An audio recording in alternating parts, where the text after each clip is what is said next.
Hi, so today I'm going to be going over an 820-2530 motherboard that is dead. This video is probably going to be out of sync. I have a lot of other encodes going in the background. I just lower the priority of them, and I also lower the affinity, so I say only work on this CPU core, and I have file transfers going. I always try to record to a different SSD than the one I'm transferring files to and from. But yeah, the reality is, to actually put out the amount of videos that I do in this quality on one computer, it's pretty difficult. I'm thinking, I could just solve this problem by just moving everything over to an encoding computer that's just constantly getting skull-fucked encoding videos, but that requires buying another computer, and I'm cheap. So I'm going to stop this video and see if it's actually in sync, and if it is, then I will start and continue with how we troubleshoot this board. Alright, so I think this did it. So what I did is I make Open Broadcaster high priority. I make sure that the drive that I am recording to is not a drive I'm doing transfers to and from. I have 4 SSDs plugged into this computer just filled with 1 terabyte, 1 terabytes of random clips of like this border pair, that border pair that are all unlabeled that I have to go through later. And I also have a RAID 0 array that I use for capturing. I figure that 2 SSDs in RAID 0 will be enough for a 1 video capture and also occasionally transferring stuff, but it's not. So I have so many SSDs in this computer, I've lost count. So I'm recording to an SSD that is not an SSD that I'm transferring to or from, and I'm making sure that all my encodes or renders are set to the affinity, the same core CPU affinity, but instead of it using all processors, it's only going to use 1 of the 6 cores. That being said, hopefully this ends this bullshit where none of my videos are in sync. Yeah, it's something I could totally solve by buying another machine, which, again, I didn't even want to build this one. But yeah, so let's get on with it. Hopefully the audio is fixed. So we have a green light in the charger. The green light in the charger tells me that I'm burning my finger here. Great. Oh, the board is telling me what's going on with it already. Hello. Anyway, so we have a green light in the charger. It means PP3V42 is present. If you watch my one-wire circuit videos, you'll know why that is. We need 3.42 volts for the one-wire circuit to function and for the green light to turn on. So now we're going to go over to the board schematic, and let's go over to the schematic and go through the different power rails. On page 7, you're going to find all the different power rails in the system. I'm surprised they didn't just etch this into stone. Did they even have PDFs in 2009? Did they have, like, pen and paper and ink? I'm pretty sure, because if I had to guess, I would have guessed that they just had, I would have guessed that they just had stones and rocks and chisels. So in this old piece of shit schematic, what they do is they put the most important stuff last and the least important stuff first. So what the average person is going to do here, the mistake that the average person makes, is they look at this list of rails and they start with the first one, right? No, you don't. Because what it's listing first is SO rails. So let's just go over what the power states mean for a minute. So we have S5, means, the rails that I would expect to be present when the computer is off. I'm just sitting there with the battery plugged in. We have S3, rails I would expect to be present once the laptop is in a sleep state. So let's say, you close the lid and you see the little blinking white light in the front that says that the MacBook is sleeping. You have G3 hot rails, which, to be honest with you, I never bothered to do the research to figure out the difference between S5 and G3 hot. G3 hot means always present. S5 is present when it's off. So to me, that's the exact same shit. And over here, we have SO rails. The SO rails are designed to be on whenever the computer is, on. So it's on and working. So if the computer's not turning on, why would we check the SO rails first, particularly if those rails are only supposed to be present when the computer's on? Makes no damn sense. So we're going to start with the G3 hot rail over here. Now, as I said, PP3V42 underscore G3 hot is already present. I know it's present because I have my light. And as I say, if we scroll over to the logic gate setup for U6901, over here, PP3V42 powers this logic gate, which will then power this IC, which allows the external, which is the charger's adapter sense line, to talk to the internal, which is the SMC. So we wouldn't have any of that without PP3V42. So seeing that light means that it's present. Now if we go back to page 7, the next rail that's supposed to be always on is going to be PP18V5 DC-in connector. Now let's think about this for a second. If the DC-in board, the DC-in connector, if the charger wasn't providing power to this board, would I have PP3V42? No, common sense, so I can skip over that one in troubleshooting. Going down to the next one on the list is PP Bus G3 Hot. This is a rail that's supposed to be always present, so if I search for this, I'm going to go over to this board view software. A lot of people wonder how I find this stuff on the board. I'm just going to hit N, and it's going to show me every point that it shows up. There's a nice big fuse over there that I can check, so we're just going to... And you can see the fuse under the microscope right here. So, do this. And I'm in resistance mode. Great. See, the good thing about having this meter is if I had the $10 meter, it would have smoked by now. 12.53, good enough. Next rail on the list is going to be the S5 rails, right? So let's check PP3V3 S5. So I see that over here. S5 rails. S5 is going to be the stuff that's supposed to be on while the machine is off. So PP3V3 S5. So we're going to find where that is on this clusterfuck of 1995 software. And okay, I can find it on this little point thingy over here. So let's try to find that point thingy on... There. Customer walked in. Alright, so let's try and find that now. So we're looking for this probe point.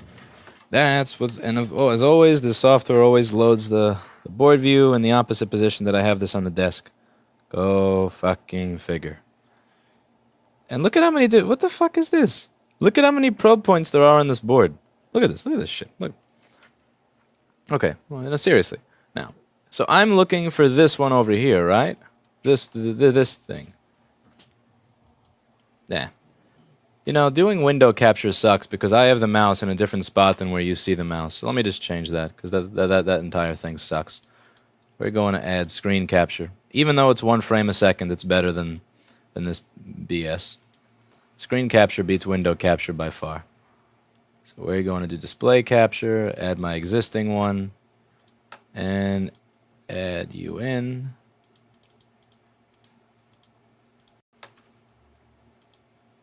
Above, and bam. All right, as much as, you know, it's not the best, but at the very least, it makes a little bit here. There we go. So even though the mouse is moving slow. So you see that probe point up there? Look, which one is that? Is it this? This? I'm just going to take a wild guess that it's this.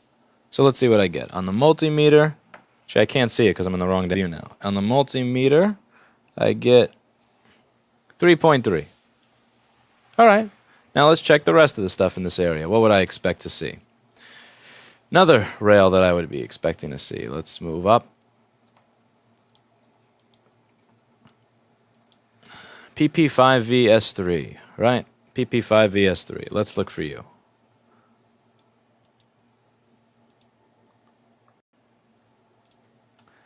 The Skype message is from a dude that didn't pay his bill 2 months later.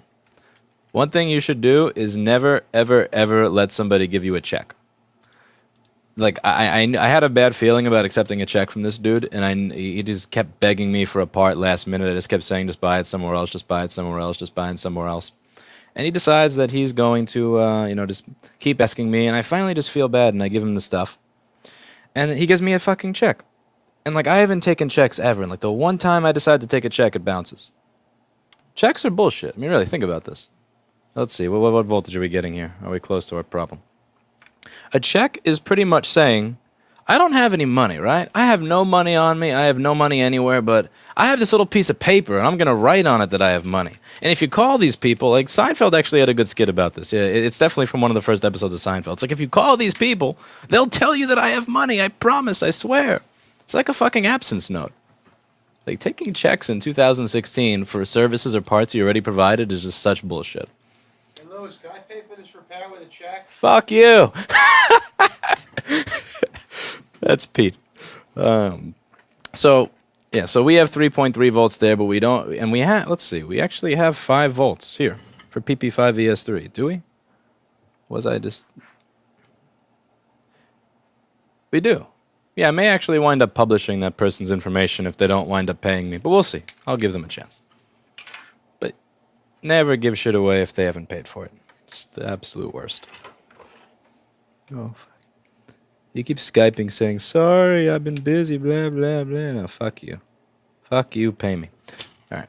So now we move on to the next rail, because that rail is present.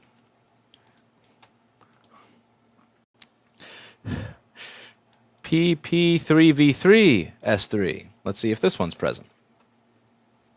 I also actually didn't check PP1V05. Let's check that one. That's a very common one in the machines with C7771 present, where they use the tantalum capacitor instead of an electrolytic or a polymer film. Oh my god, what a fuck up. What a fuck up. Okay, they're going to call it something different than I'm used to it being called. So I'm just going to find the component that's on and go from there.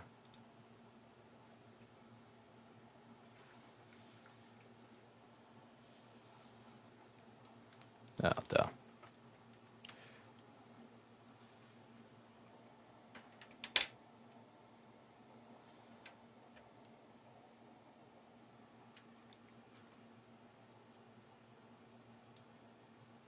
Alright, so yeah, I'll just measure it on C7771. As you can see here, they were smart, and they didn't use a tantalum. See, that little tantalum piece of shit is responsible for so many dead 15-inch 2008, 2009 machines. And then the kernel panicking in 2010. Alright, so the reason I had to skip ahead is I got a call from some dickhead telemarketer. So let's see, do I get 1.05 volts here? Is that the right? Let's find the component. So I'm looking for this thing.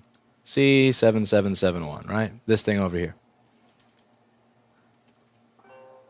And it just changed the orientation on me. Thank you, shit board view software. Alright, so let's find this. It's going to be a cap looking up by here.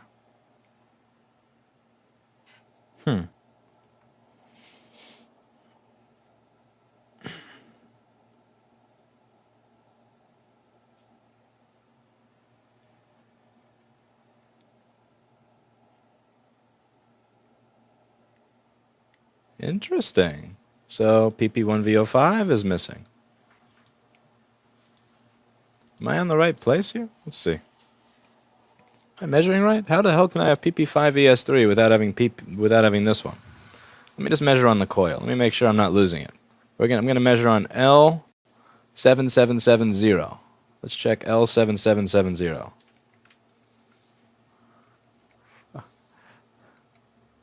We're going to check right here, right by the MCP itself.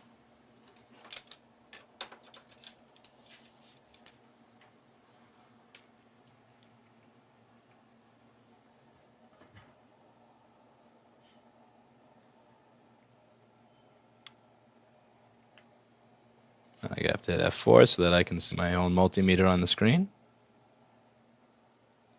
Nothing. Okay, I think we're getting somewhere. But this really begs the question, though, of how is it that PP5VS3 can be present if the MCP isn't turning on? Because the MCP is what's going to send the PM sleep S4L signal, which is going to tell PP5VS3 to turn on. And if I go here, I believe PP5VS3 is started. Okay, it's not exactly all the way there, but, you know, something. Interesting. All right, so let's see how PP whatever here is created. So this is created by... What was I just talking? Here we go. This is created by... So this is going to take 3.3 volts and turn it into 1.05. So let's see if PP3V3S5 decided to magically disappear. So we're going to check on U7750. I'm going to check to see that the enable is there, and I'm also going to check to see that it's receiving input on the VN pin. Because remember, even if it's getting input on the VN pin, it's not being told to turn on, nothing's going to happen. So let's look up U7750 here. U7750. Okay, U7750 is right here.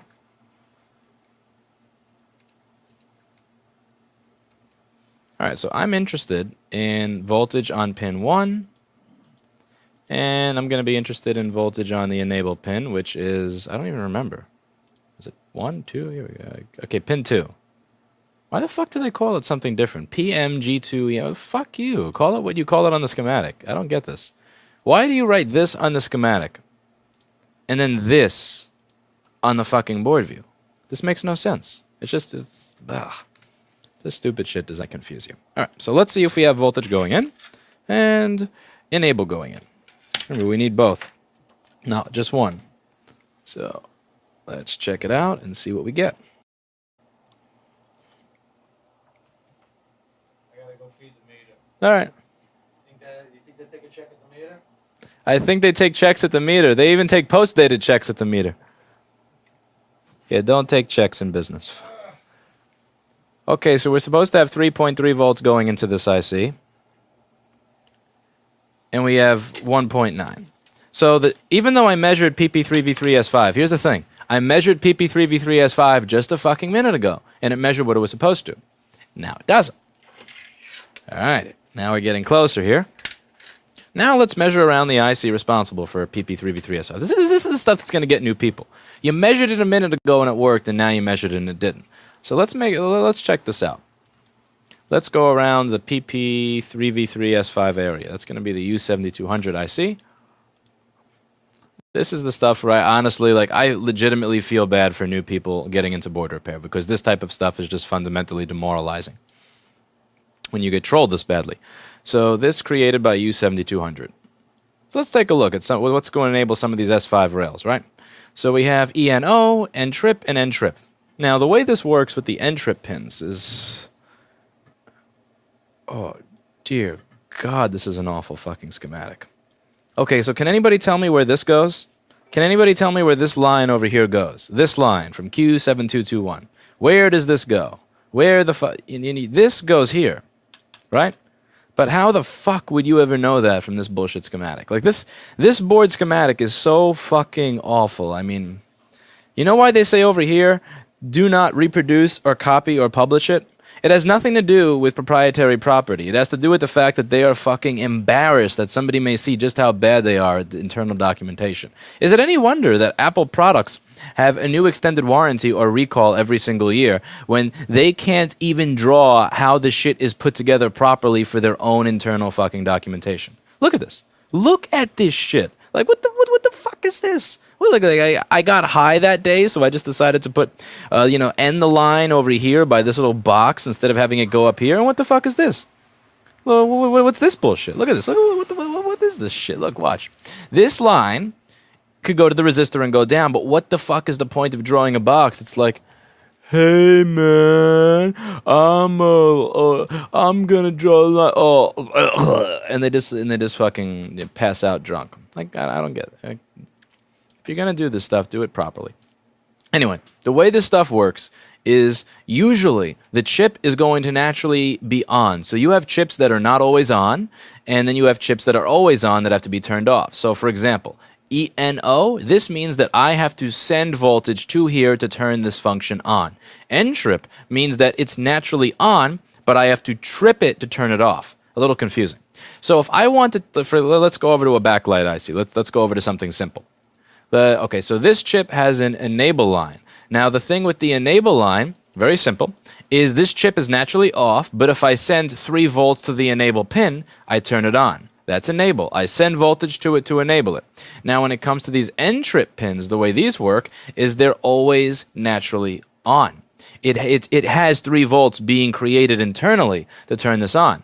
Now, it's not that I am going to turn it on by sending voltage to it. It already has voltage there. What I have to do is I have to take away that chip's voltage that's already there in order to turn it off. And the way we do that is with this transistor that's going to ground, right?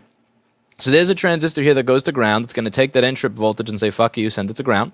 I think, I hope. My brain has not exactly been what it used to be lately. And this line is supposed to be going to here because that's where this goes to. It doesn't, the electricity just doesn't go in a little fucking box and go around in circles like some stoner from the 60s. It's supposed to actually go somewhere. But apparently, again, this is Apple engineering. Think different. But you know what? Fuck it. Let's just not think at all. So, where was I with this? Yeah, so let's start checking the enable signals here. Let's check ENO. Now, ENO comes from this resistor, and this resistor attaches SMC PM G2EN to this signal. And we can tell that because they decided to actually draw a line and not some random bullshit throughout that part of the motherboard. So I'm going to plug it in. Let's just check what's going on with the enable signals here. So SMC PM G2EN, right? Let's check that on R7273. So we're going to go over to R7273. The way that Apple writes out schematics, fucking be ashamed of yourself, man. My handwriting in 2nd grade was better than that shit. Like, it may have been chicken scratch, but at least you could get... At least the point was there. For fuck's sake. Take some pride in your $400 billion engineering. $400 billion company can't draw a schematic. What a joke. Wow.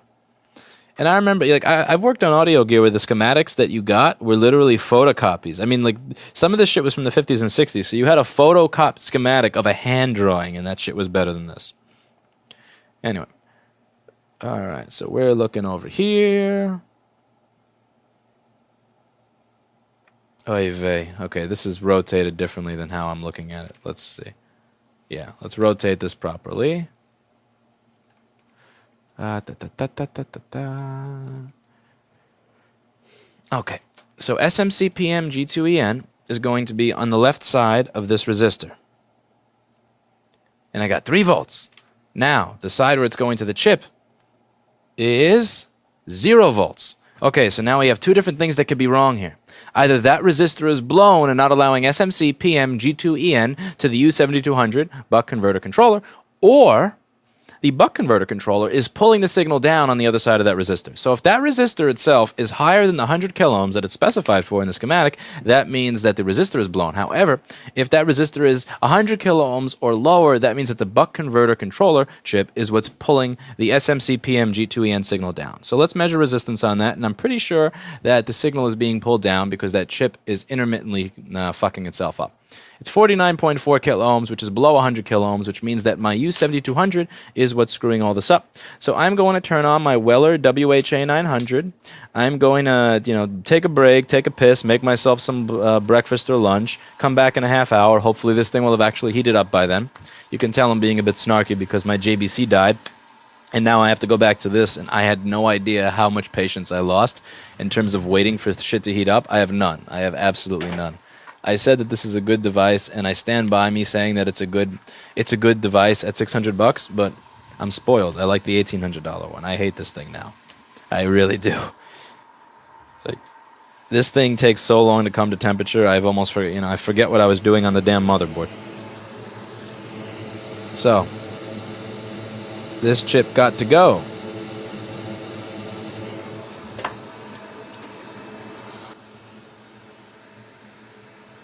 Okay, now remember, it's going to take a while here. This isn't something that's going to melt immediately. Or even in a, We're back to the old station. Until I can figure out if JBC is interested in fixing my JBC for money. I sent them an email just asking, like, what would it cost me to buy this thing? And it didn't fail because it's a bad station. It failed because I'm an idiot that shoved the spatula in there that I was trying to use to heat up a MacBook Air bezel, and I stuck it a little too high up in there. And as a result of that, I shorted the heating element to ground. Okay. Take the chip off the board. A lot of people get the orientation of this chip wrong, so what I do is I actually solder it onto my table. That's why my desk looks like shit. But I don't care if my desk looks like shit. My desk looks like shit, but my chips are always soldered on the right way because I solder the component to the desk. While it's still hot, I shove it onto the table. At the end of the day, I knock all that stuff off and I clean the desk, but right. This iron would look so much better if I flipped it on. Heat. Are we hot yet? Are we hot yet? We're kind of hot.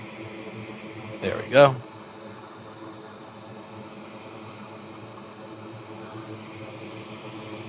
That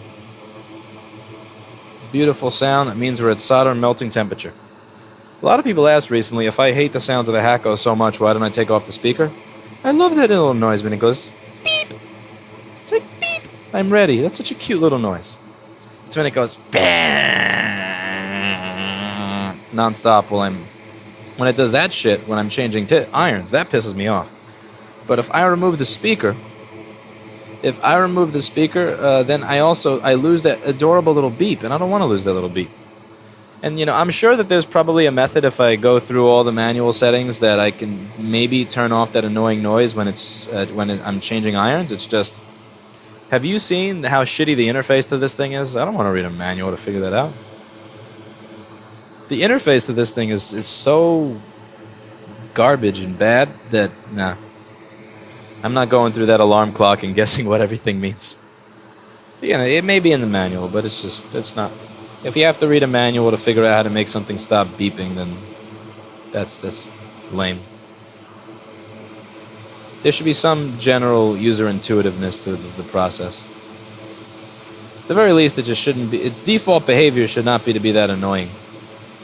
But I love the adorable little beep that it gives me.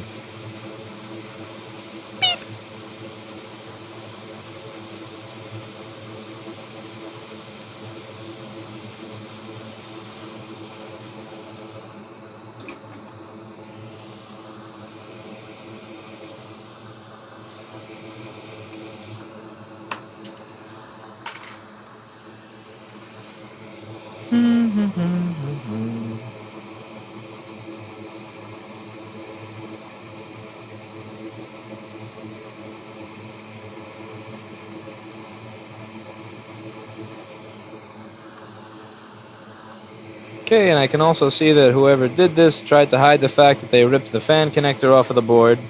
So I'm guessing that this has been somewhere else before. You see that? Because that just came right off. And there are no pads. Lovely. So let's try and reconnect the fan connector. Be nice.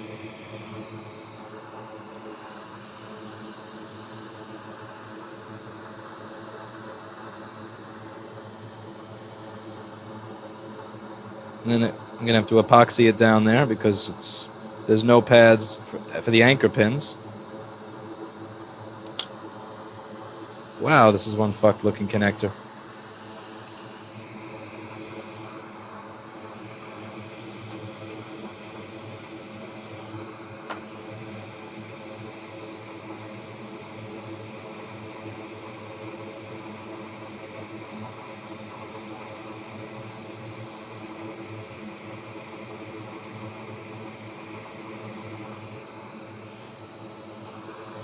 I should be using a smaller iron for this.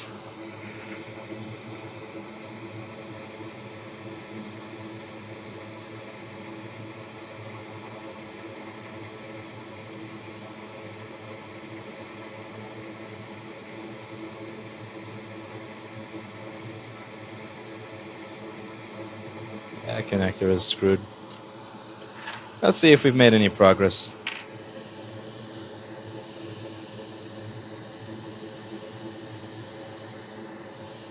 So what I'm looking for is fan spin. I would be surprised if the fan ever spins on this thing, but with what that looks like, shit, it could work and I probably wouldn't even get a fan spin.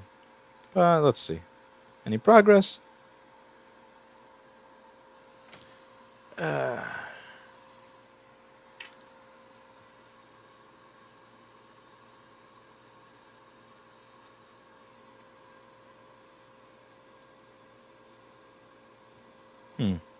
No dice. Alright, let's see. Is PP3V... Did PP3V3S5 go... Oh. The fan's not spinning because of this friggin' connector. I'm probably just gonna have to replace it. Alright, let's see. Well, I didn't turn it on because the CPU is not getting warm. So let's go back and see if PP3V3S5 is present, shall we?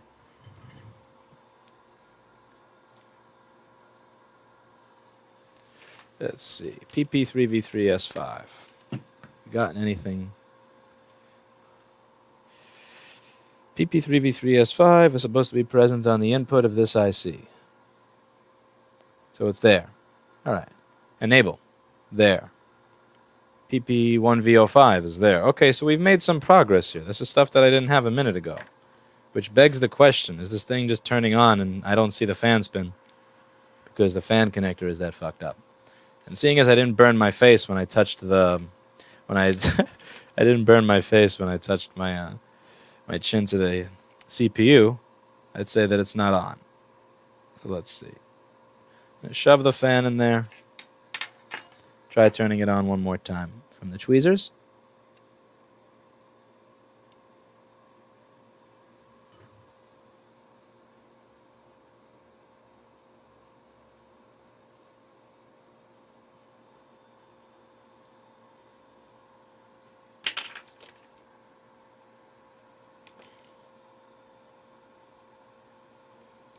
No dice.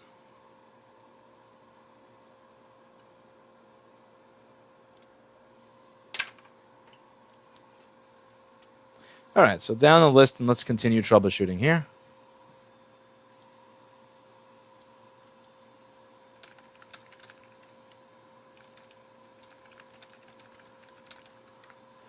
Okay.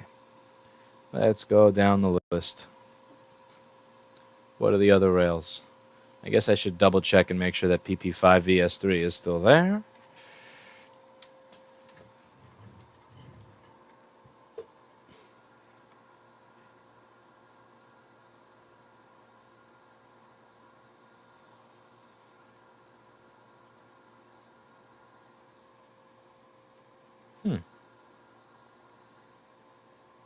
Is not.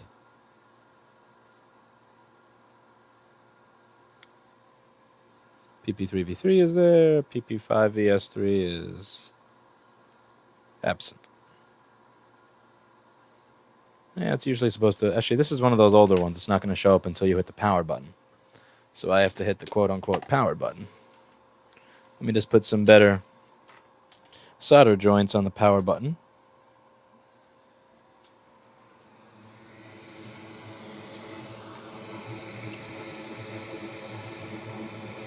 These are used up.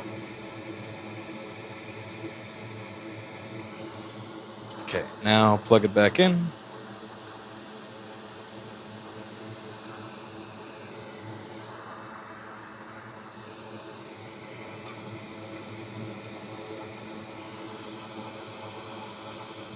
Nice firm press there to turn it on.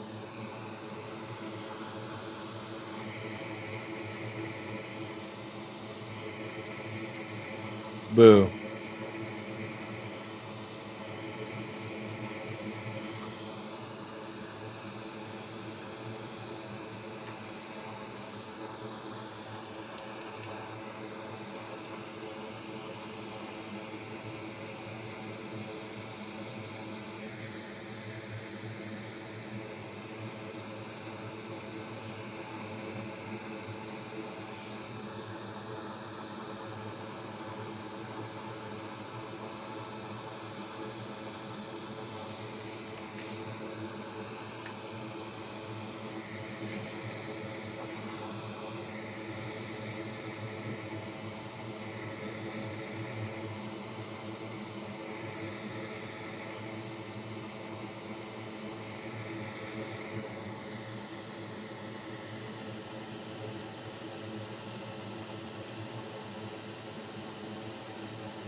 You see what dumbass did here? Check out what dumbass did. Sent Ntrip to feedback. That was stupid shit. I'm not editing that out. No need to edit that out. People should see that I'm an idiot. Alright, let's try this again. Plug in the MagSafe. I plug in a fan. And I hit power. Yeah, I'm a fucking idiot. I'm a fucking fucktard. Total fucking idiot. I bridged it. But yeah, that was it. So the U7200 was the issue. It was intermittently working. I was actually getting hot in the beginning, and I'm just remembering it now. I should have noticed that immediately, but I noticed it 40 minutes in because I have no brain anymore. And that's that. So, as always, I hope you learned something. With any luck, this is actually in sync, but we'll see. And, man, I don't know. I still feel better about myself than I do about that dude that can't draw a line that drew the schematic. But that's it for today.